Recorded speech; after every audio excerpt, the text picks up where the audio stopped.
And here's the cinnamon bell.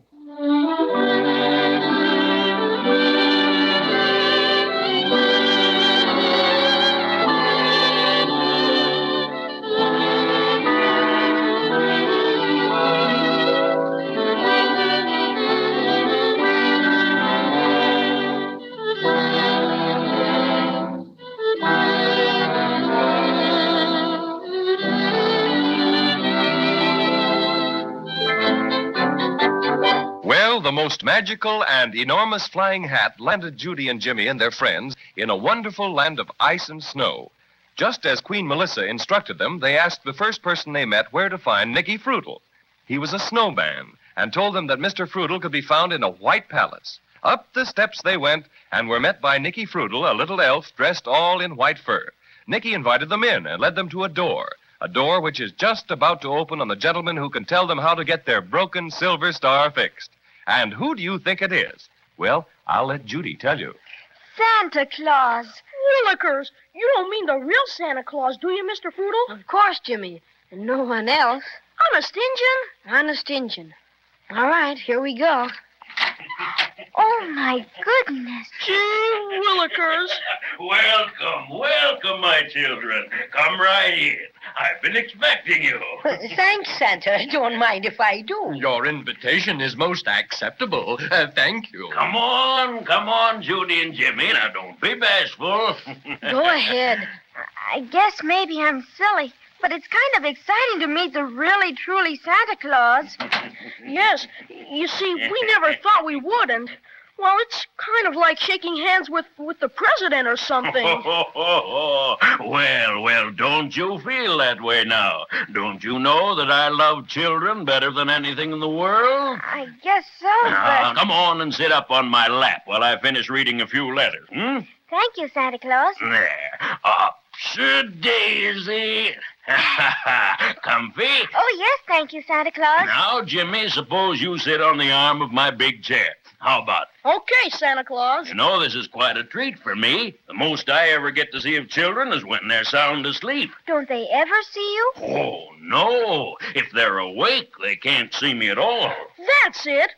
Judy and I wondered why we didn't see you that Christmas we stayed awake all night and watched. But our presents were there Christmas morning just the same.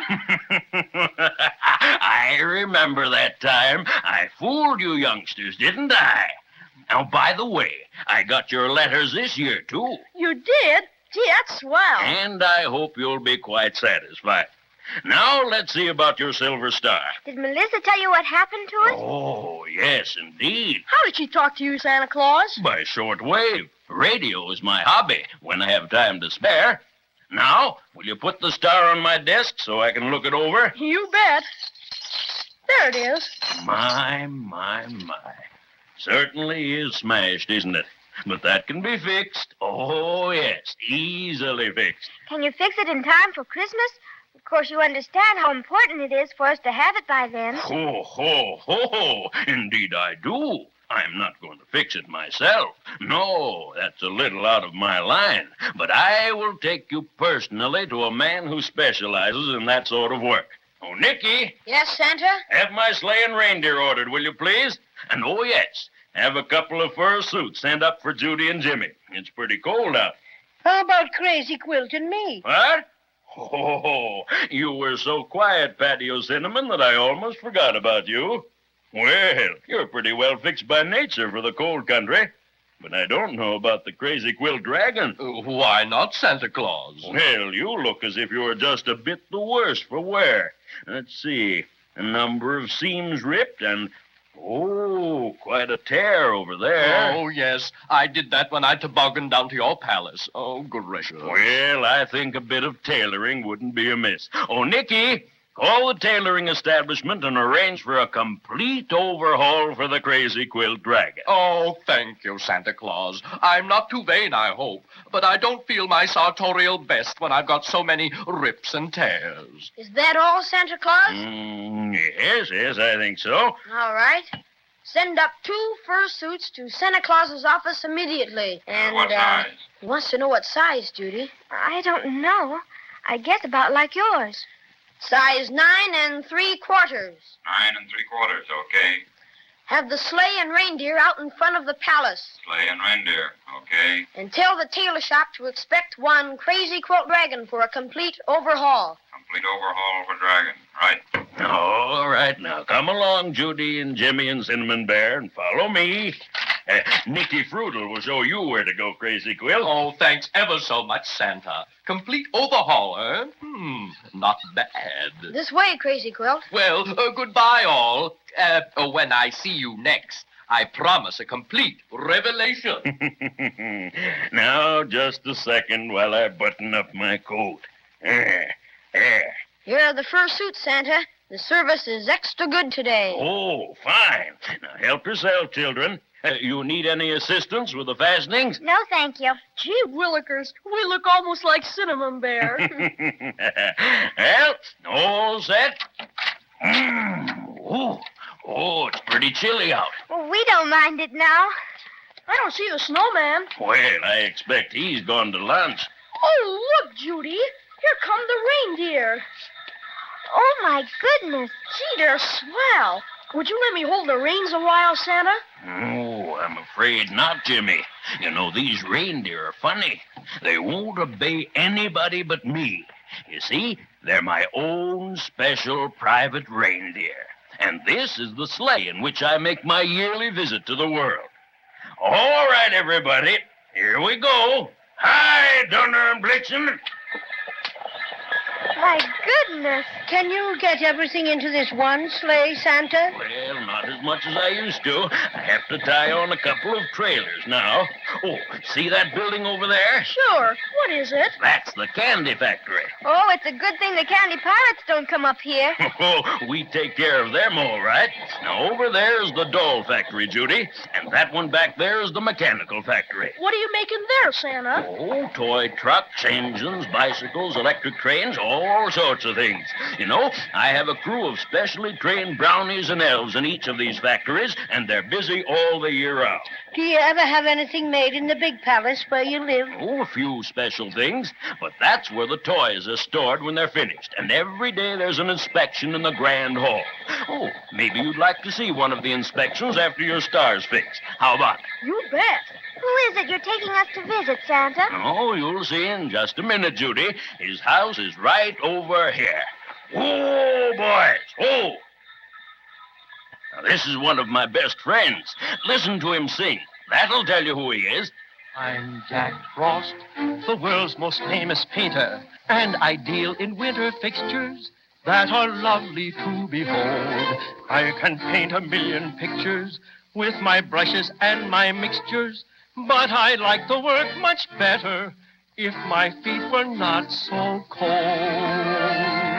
Brrr, I'm colder than November. I'm colder than an Eskimo. I'm colder than a clam. Brrr, I'm colder than December. It's impossible to realize how cold I really am. I'm Jack Frost, the world's most famous painter. And according to the census, I'm the only one who knows how to frost the roofs and fences with such gorgeous consequences. But I'm feeling most despondent, 'cause my nose is almost froze. I'm really rather chilly. I'm colder than 100 polar bears have ever felt. This may sound rather silly, but I'd buy a radiator if I thought I would not melt. Bless my stuffing. So that's Jack Frost. I felt his fingers many a time, but I've never seen him. Look at all the icicles on his cap. Hi, Jack. Some friends to meet you. Here's Judy, Jimmy, and the Cinnamon Bear.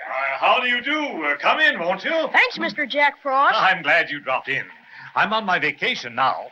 Nothing for me to do out into the world after the snow comes. Jack, my little friends, Judy and Jimmy, have had a bit of trouble with a silver star which belongs on top of their Christmas tree. Yes? It's been badly smashed and needs fixing. Show it to him, Jimmy. Here it is, Mr. Frost. Oh, that'll be easy. I'm extra good at stars. I've often admired your work on the windows, Jack Frost. Thanks. Yes, I do fairly good work, but I'll never be really satisfied until I learn how to frost a chocolate cake. Oh, Mother can frost cakes like everything. Maybe she'd teach you. Good. Next time I'm down your way, I'll try to find time for a lesson. Now, if you'll just step this way into my laboratory. My. Just look at all the brushes and things. Willikers, it's wonderful. This is where Jack does all his research work. It's beautiful. Now, let's see about the star. This won't take a second. Just a bit of magic snow cement here, and here, and here, and there. Oh, why, look, Jimmy. Well, bless my stuffing. Our silver star is all beautiful again, just like it was before. Can I touch it, Mr. Frost? Oh, not for a minute. I'll put it here on the windowsill for a bit. It has to be exposed to the cold north wind to get good and solid. Now, while we're waiting, I'd like to show you a few of the designs I'm working on for next year's frostings. There's a big star in one of your designs. You like stars, Jack Frost? Better than anything. How many points do you put on your stars? He puts 5, Judy. You can count them for yourself. I wonder how many there are on our star. I'll look and see. Jimmy! Santa! Why, what's happened, Judy? The star! It's not on the windowsill. It's gone.